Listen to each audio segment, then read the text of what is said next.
शांताकारं भुजंगशयनं पद्मनाभं सुरेशं विश्वाधारं गगनसदृशं मेघवर्णं शुभांगं लक्ष्मीकान्तं कमलनयनं योगिभिध्यानगम्यं वंदे विष्णुभवभयहरं सर्वलोकैकनाथं। मंगलम भगवान विष्णु मंगलम गरुड़ध्वज मंगलम पुंडरीकाक्ष मंगलाय तनोहरि। ओम नमो भगवते वासुदेवाय। आज का दिन आप सभी के लिए मंगलमय हो। आइए सुनते हैं ज्येष्ठ मास कथा का 26वां अध्याय। राजा परीक्षित ने श्री सुखदेव जी से पूछा, भगवान के कर्म बड़े अद्भुत हैं। उन्होंने एक बार अपनी योग माया से मत्स्यावतार धारण करके बड़ी सुंदर लीला की थी। मैं उनके उसी आदि अवतार की कथा सुनना चाहता हूँ। भगवान, मत्स्य योनि एक तो यो ही लोक निंदित है, दूसरे तमोगुणी और असह्य परतंत्रता से युक्त भी है। सर्वशक्तिमान होने पर भी भगवान ने कर्म बंधन में बंधे हुए जीव की तरह यह मत्स्य का रूप क्यों धारण किया? भगवान, महात्माओं के कीर्तनीय भगवान का चरित्र समस्त प्राणियों को सुख देने वाला है। आप कृपा करके उनकी वह सब लीला हमारे सामने पूर्ण रूप से वर्णन कीजिए।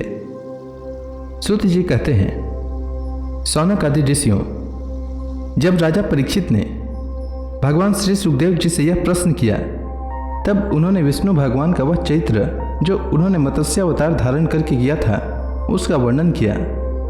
श्री सुखदेव जी कहते हैं, परीक्षित, यूं तो भगवान सबके एकमात्र प्रभु हैं, फिर भी वे गौ, ब्राह्मण, देवता, साधु, वेद, धर्म और अर्थ की रक्षा के लिए शरीर धारण किया करते हैं।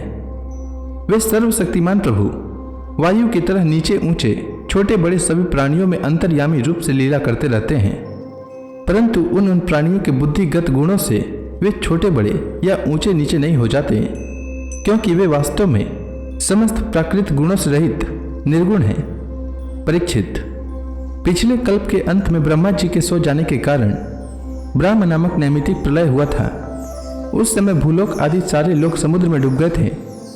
प्रलय काल आ जाने के कारण ब्रह्मा जी को नींद आ रही थी। वे सोना चाहते थे।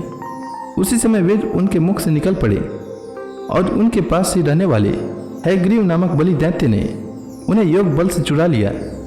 सर्वशक्तिमान भगवान श्री हरि ने दानवराज हयग्रीव की यह चेष्टा जान ली, इसीलिए उन्होंने मत्स्यावतार ग्रहण किया। परीक्षित, उस समय सत्यव्रत नाम के एक बड़े उदार एवं भगवत परायण राजर्षि केवल जल पीकर तपस्या कर रहे थे। वही सत्यव्रत वर्तमान महाकल्प में विवस्वान के पुत्र श्राद्धदेव के नाम से विख्यात हुए और उन्हें भगवान ने वैवस्वत मनु बना दिया। एक दिन वे राजर्षि कृतमाला नदी में जल से तर्पण कर रहे थे। उसी समय उनकी अंजलि के जल में एक छोटी सी मछली आ गई। परीक्षित, द्रविड़ देश के राजा सत्यव्रत ने अपनी अंजलि में आई हुई मछली को जल के साथ ही फिर से नदी में डाल दिया। उस मछली ने बड़ी करुणा के साथ परम दयालु राजा सत्यव्रत से कहा, राजन, आप बड़े दीन दयालु हैं। आप जानते ही हैं कि जल में रहने वाले जंतु हमारी जाति वालों को भी खा डालते हैं। मैं उनके भय से अत्यंत व्याकुल हो रही हूँ। आप मुझे फिर इस नदी के जल में क्यों छोड़ रहे हैं? राजा सत्यव्रत को इस बात का पता नहीं था कि स्वयं भगवान मुझ पर प्रसन्न होकर कृपा करने के लिए मछली के रूप में पधारे हैं। इसलिए उन्होंने उस मछली की रक्षा का मन ही मन संकल्प किया। राजा सत्यव्रत ने उस मछली की अत्यंत दीनता से भरी बात सुनकर बड़ी दया से उसे अपने पात्र के जल में रख लिया और अपने आश्रम पर ले आए। आश्रम पर लाने के बाद एक रात में ही वह मछली उस कमंडलू में इतनी बढ़ गई कि उसमें उसके लिए स्थान ही न रहा। उस समय मछली ने राजा से कहा, अब तो इस कमंडलू में मैं कष्टपूर्वक भी नहीं रह सकती, अतः मेरे लिए कोई बड़ा सा स्थान नियत कर दें जहां मैं सुखपूर्वक रह सकूं। राजा सत्यव्रत ने मछली को कमंडलू से निकालकर एक बहुत बड़े पानी के मटके में रख दिया, परंतु वहां डालने पर वह मछली 2 ही घड़ी में 3 हाथ बढ़ गई। फिर उसने राजा सत्यव्रत से कहा, राजन, अब यह मटका भी मेरे लिए पर्याप्त नहीं है। इसमें मैं सुखपूर्वक नहीं रह सकती। मैं तुम्हारी शरण में हूं, इसलिए मेरे रहने योग्य कोई बड़ा सा स्थान मुझे दो।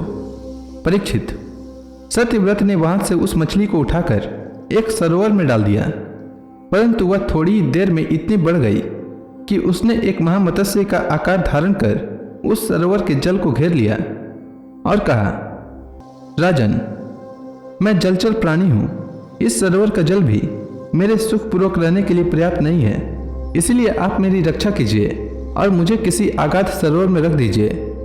मत्स्य भगवान के इस प्रकार कहने पर वे एक एक करके उन्हें कई अटूट जल वाले सरोवरों में ले गए, परंतु जितना बड़ा सरोवर होता उतने ही बड़े वे बन जाते। अंत में उन्होंने उन लीला मत्स्य को समुद्र में छोड़ दिया। समुद्र में डालते समय मत्स्य भगवान ने सत्यव्रत से कहा, वीर, समुद्र में बड़े बड़े बलि मगर आदि रहते हैं, वे मुझे खा जाएंगे, इसलिए आप मुझे समुद्र के जल में मत छोड़िए। मत्स्य भगवान की यह मधुर वाणी सुनकर राजा सत्यव्रत मोहमुग्ध हो गए। उन्होंने कहा, मत्स्य का रूप धारण करके मुझे मोहित करने वाले आप कौन हैं? आपने एक ही दिन में 400 कोस के विस्तार का सरोवर घेर लिया। आज तक ऐसी शक्ति रखने वाला जलचर जीव तो न मैंने कभी देखा था और न सुना ही था। अवश्य ही आप साक्षात सर्वशक्तिमान सर्वांतर्यामी अविनाशी श्री हरि हैं। जीवों पर अनुग्रह करने के लिए ही आपने जलचर का रूप धारण किया है। पुरुषोत्तम, आप जगत की उत्पत्ति, स्थिति और प्रलय के स्वामी हैं। आपको मैं नमस्कार करता हूँ। प्रभु, हम शरणागत भक्तों के लिए आप ही आत्मा और आश्रय हैं। यद्यपि आपके सभी लीलावतार प्राणियों के अभ्युदय के लिए ही होते हैं, तथापि मैं यह जानना चाहता हूँ कि आपने यह रूप किस उद्देश्य से ग्रहण किया है। कमल नयन प्रभु, जैसे देहादि अनात्म पदार्थों में अपनेपन का अभिमान करने वाले संसारी पुरुषों का आश्रय व्यर्थ होता है, उस प्रकार आपके चरणों की शरण तो व्यर्थ हो नहीं सकती, क्योंकि आप सबके अहेतुक प्रेमी, परम प्रियतम और आत्मा हैं। आपने इस समय जो रूप धारण करके हमें दर्शन दिया है, यह बड़ा ही अद्भुत है। श्री सुखदेव जी कहते हैं, परीक्षित, भगवान अपने अनन्य प्रेमी भक्तों पर अत्यंत प्रेम करते हैं। जब जगतपति मत्स्य भगवान ने अपने प्यारे भक्त राजर्षि सत्यव्रत की यह प्रार्थना सुनी, तो उनका प्रिय और हित करने के लिए, साथ ही कल्पांत के प्रलयकालीन समुद्र में विहार करने के लिए उनसे कहा। तो इसी के साथ यह अध्याय समाप्त हुआ। इसके आगे श्री भगवान ने क्या कहा, यह मैं कल के अध्याय में सुनाऊंगा। तब तक के लिए भगवान हरि का नाम लेते रहें। तो प्रेम से बोलिए भगवान विष्णु की जय, श्री कृष्ण भगवान की जय, समस्त देवी देवताओं की जय।